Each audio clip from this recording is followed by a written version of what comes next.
Hello, everyone, and welcome to another episode of SWGOH Shorts. Today, we're going to be discussing how to find the right guild for you. What most people do in this game when trying to find a new guild is they aim for trying to find the highest galactic power guild that they can for their account and thinking that that's the best fit for them. In my opinion, that's the wrong way to go about looking at it, and I'm going to tell you why.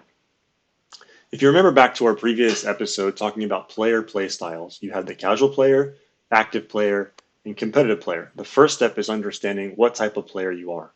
The second is understanding what type of guild they are. And in fact, these three play styles, casual, active, and competitive, are actually the same three play styles that guilds have. So you may have a casual guild, you may have an active guild, and you may have a competitive guild. Let's talk about each of those. So let's talk about the competitive guild first. So competitive guild, there are guilds that they want everybody to be active, every day, multiple times per day, getting their 600 raid tickets every single day so they can do the raids as much as they can. They want 100% participation across all the guild events, so whether that's territory battle, territory war, etc. They probably have, specific characters or squads they're wanting you to farm depending on, where that guild is. So if that guild is doing light side GOTB, they probably want you to have Shakti clone so you can try to get cam shards. If they started doing the new territory battle, they probably want you to farm, Jabba as a Galactic Legend or Inquisitors to get the Reva shards. They might be a competitive territory war guild, and in that fact, they probably want you to have, the Omicrons related to territory wars. They want you to have specific factions. They may want you to mod specific ways. So really understand, is a competitive guild really what you want? Then you have the active guilds, which again, they still want people to be active every single day, multiple times per day, logging in, getting as close to the 600 tickets as you can, participating in the events, but they're probably not going to dictate too much how you build your roster or what you do in game. And then you have the casual guilds, which are, people that are just, they want to have fun. Maybe these guilds don't use Discord. They only use the in-game functions. They don't chat too much. You join events when you can. Maybe they don't really care how your participation is. So really you need to understand what are the different types of guilds out there.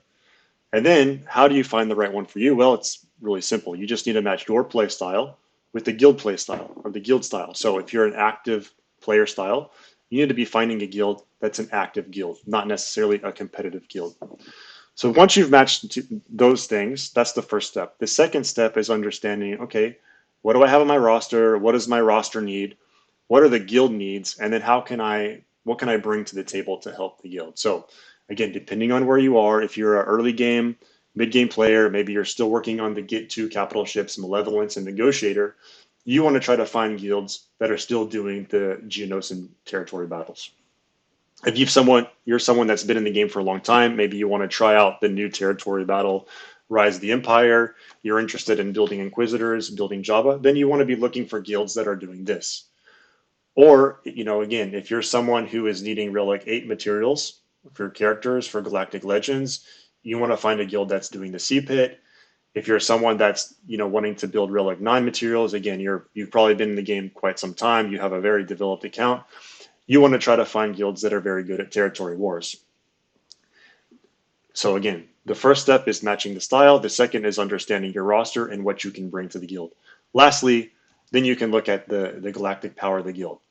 The way that I go about it, the guidance that I have is I take a look at my own GP for my account. So let's say I'm a 4 million GP player. I've been playing for 1 year and a half, 2 years maybe.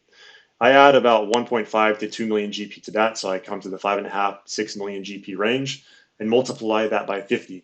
That's kind of the range of guild GP you should be targeting. So in that case, a 4 million GP account, you should be looking for a 275 to 300 million GP guild. Again, that fits your playstyle. The same goes, if you're someone, me personally, I have a 6 million GP account. So let's say that I take that 1.5 to 2 million GP added on, multiply that by 50. That's going to put me somewhere in the 375 to 400 million range. Some people might think that's a bit high for a 6 million GP account, but it can be done if you're willing to do that. Me personally, I'm in a 350 million guild. I'm happy where I'm at because it fits my playstyle. So again, understanding your playstyle, matching that playstyle to the guild style, understanding what you bring to the table, and lastly, looking at the GPU ranges and seeing where you can get. So that's all I wanted to talk about today. In the next episode, we'll talk about, how do you market yourself? How do you create an ad? And how do you actually find the guild? As well as where to find the guild. So thanks for joining. Go ahead and leave your comments below, like and subscribe, and I will see you in episode 3. Thank you.